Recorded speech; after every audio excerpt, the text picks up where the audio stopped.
네, 여러분 안녕하세요. 한국금거래소TV 금알람의 송중길입니다. 여러분들은 골드바 1kg 소비자 판매가가 1억인 시대를 살고 있습니다. 오늘 아침에 다시 이제 금값이 우상향 쪽으로 움직임을 보이고 있는데요. 해외 전망 기사를 조사를 했더니 거의 대부분의 전망 기사는 금값 우상향 쪽을 이야기를 하고 있고 하락한다는 기사는 단 한 건도 없었습니다. 어떤 내용이 있었는지 짚어보도록 하겠습니다. 이번 주 금 국제가는 여전히 2,000불을 넘어섰었고요. 오늘 아침 같은 경우는 2,057불로 시작을 했고 환율은 1,327원대로 시작했습니다. 주간 3포를 보면 그람당 기준가는 87,100원에서 88,000원까지 3포를 보였고요. 이 돈당 가격도 32만 8천원대에서 33만 원에 근접했습니다. 실버 그람당 기준가는 여전히 1,000원을 돌파하지 못했고요. 상대적으로 경기 침체기가 장기화되다 보니까 실버에 대한 평가 절하는 여전한 것으로 보여집니다. 산업체에서 수요가 많을수록 실버 가격은 올라가는데 아직도 하향 압박을 받고 있는 그런 모양새고요. 자, 이슈 한번 볼게요. 이스라엘과 하마스의 휴전 논의 소식은 그 중동 지역에 대한 어떤 지정학적 위기감이 이제 감소되고 금 국제가를 하락시키는 요인으로 작용할 수가 있겠고요. 이 미 연준 의장 파월의 매파적 발언 여파로 조기 금리 인하 기대감이 또 감소하면서 금값의 하향 압박으로 작용할 수는 있습니다. 다만 미 고용시장 둔화 조짐이 금값을 우상향 쪽으로 견인하면서 국제 금값은 어제 대비해서 소폭 상승을 했고요. 이 미국의 지역은행인 뉴욕 커뮤니티 뱅크오프 실적 부진이 실적 부진으로 은행 주가가 30% 이상 급락을 했다고 합니다. 미국의 상업용 부동산과 관련된 대출 손실이 크게 증가하면서 지난해 이 실리콘밸리 은행 SVB죠. 와 같은 기타 중형 대출 기관의 붕괴를 상기시키고 있고요. 이 지역 은행의 불안감 증가가 되고 있고 이 여파로 국제 금값은 우상향 쪽에 견인을 하는 모양새입니다. 다음은 이 미국에 이어서 부동산에 대한 위기가 연달아서 일어나는 건데요. 일본의 아오조라 은행이 21% 하락했답니다. 부동산 위기에 은행들 주가가 출렁하기 시작했고요. 미국의 상업용 부동산 위기에 노출된 글로벌 은행들에 대한 우려도 한층 더 고조되고 있는 분위기고요.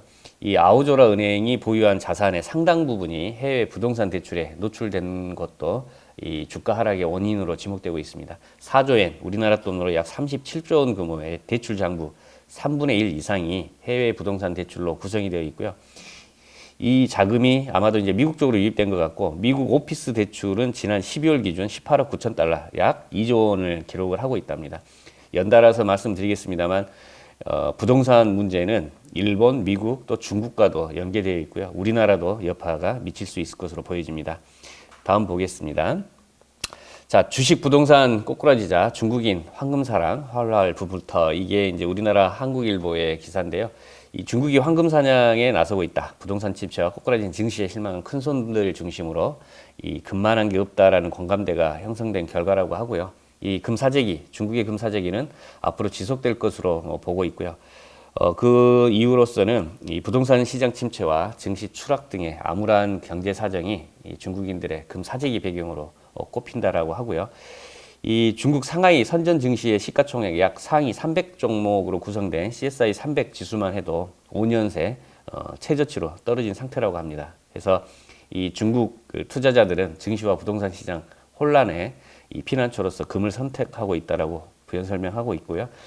거기에 이제 연결된 위태로운 중동 정세, 그다음에 미국의 긴축이 곧 마무리될 것이라고 하는 기대감 이게 맞물리면서 이 중국발의 구매 금 사랑 열기는 앞으로 가격 상승을 부추길 것으로 보고 있다라고 합니다. 다음은 이스라엘 하마스 휴전 협상 가능성에 국제 유가가 급락을 했다라고 하고요. 반가운 소식입니다. 국제 유가가 이스라엘과 하마스 휴전 협상이 진전되면서 약 2% 이상 급락했고요. 서부 텍사스산 원유는 2.03달러 내린 배럴당 73.8불을 기록하고 마감했다라고 하네요.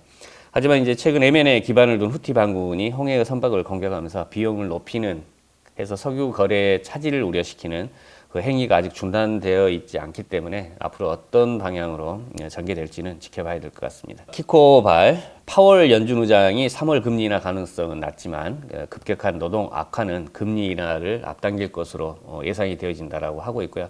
미 연준이 매파적 성향은 계속 유지는 하고 있습니다만 경제의 어떤 상황은 금리 인하를 조기에 할 수밖에 없는 그런 분위기가 연출되고 있다. 이런 설명이고요. 다음은 이 세계금위원회 중앙은행의 매입과 연준의 금리 인하로 금 수요가 사상 최고치를 기록할 것으로 전망을 하고 있답니다. 각국의 중앙은행이 매입량을 늘릴 것이라는 보도고요. 이 지난해 금 수요는 전년 대비 3% 증가한 4,899톤으로 집계됐고요. 사상 최고치를 기록했답니다. 그래서 세계금위원회는 이 지난해 OTC 장외거래죠. 이 시장에서의 금 수요가 전년 대비 7.5배 이상 증가했고 지난해 중앙은행들의 금 순매수량은 1,037톤으로 집계가 됐고요. 올해 이제 중앙은행들의 금 매입량은 최소 500톤 이상에 달할 것으로 전망이 되고 있고요. 이처럼 금 수요가 강세를 보였던 배경에는 경제적, 정치적 불확실성이 있고요. 지정학적 갈등, 연준의 금리 인하 기대감 등이 맞물리면서 우상향 쪽으로 뛸 것이라는 전망을 내놓고 있습니다. 자, 다음 또 볼게요. 블룸버그입니다. IMF 올해 한국의 성장률 2.3%로 상향. 근데 전 세계 평균이 3.1%에 비하면 너무 낮은 것이고요. 중국과의 관계 개선이 좀 있어야 뭐 아침 신문 들어보니까 대만은 반도체 수출을 중국에 대거해서 수익을 많이 창출했다라고 하는데 우리는 관계만 지금 악화되어 가고 있고 이 반도체 수출이 부진한 것으로 알고 있습니다. 일본은 올해 성장률을 0.9%로 0.1포인트 하향 조정된 IMF 예상치가 나왔었는데요. 작년 성장률이 일본이 한국을 또 이겼다라는 신문 기사도 본 것 같은데 아무튼 뭘 해도 일본에게는 져서는 안 될 것으로 보입니다. 자, 다음 또 중국발 부동산 위기, 이 블룸버그 신문 기사가 있는데요. 홍콩 법원이 440조 빚더미 헝다그룹에 청산 명령을 했답니다. 중국의 부동산 개발업체 헝다, 에버그란데라고 하죠. 공중분해 위기에 놓여 있고요. 홍콩 법원이 중국 부동산 위기의 요인 중 하나로 꼽히는 헝다그룹에 청산 명령을 내렸고요. 이 헝다의 총 부채는 약 2조 3,900억 위안, 우리나라 돈으로 약 443조 5,840억이라고 합니다. 이 만약에 청산 명령이 내려지면 헝다를 시작으로 타 현지 부동산 개발업체들도 연쇄 채무 불이행, 디폴트를 선언할 것으로 보여지고 있고요. 이게 영향을 준다 그러면 중국 경제의 약 25%를 차지하는 부동산 시장이 휘청일 것이고 로이터에서는 이번 홍콩 법원의 판결은 추후 중국 금융시장에 큰 파장을 일으킬 것으로 보이고 있다라고 전망을 하고 있습니다. 지금 현재 중국 상황이 썩 좋지 않은 상황으로 보여지고 있고요. 공개된 신문기사 또 하나 보겠습니다. 중국 금이 최고로 안전하다. 작년 금 수입만 해도 1,447톤으로 역대 최고치라고 합니다. 앞서 이야기했지만 중국인들의 부동산 침체와 증시 추락, 이완화 약세 속에 금 사재기에 나서고 있고요. 이 홍콩 사우스 차이나 모닝 포스트의 그 중국 세관 자료를 인용한 보도에 따르면 지난해 중국이 장신구를 포함한 비화폐적 용도로 1,447톤의 금을 수입을 했다라고 하고요. 2018년 1,427톤을 넘어섰다라고 발표를 했습니다. 중량으로는 2020년 수입 규모보다 7배 더 많다라고 하고요. 또한 수입 금액 총 900억 달러, 약 120조 4천억 원은 2020년보다 거의 9배 많은 규모라고 합니다.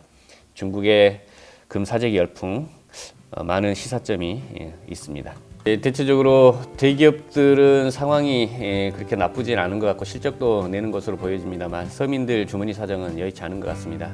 다음 주 구정을 앞두고 가지고 있는 금부치를 내다 파는 상황까지도 있는 것으로 보여지고 있고요. 경기가 호전이 돼서 서민들 주머니 사정도 좀 개선이 되고 중소상인들도 좀 더 발전되고 성장됐으면 합니다. 낮 시간이 좀 더 길어지는 것 같습니다. 좀 있으면 이제 봄이 올 것이고요. 봄 소식만큼이나 모두가 행복한 구정 명절 연휴가 되시길 바랍니다. 오늘 방송 이만 마치겠습니다.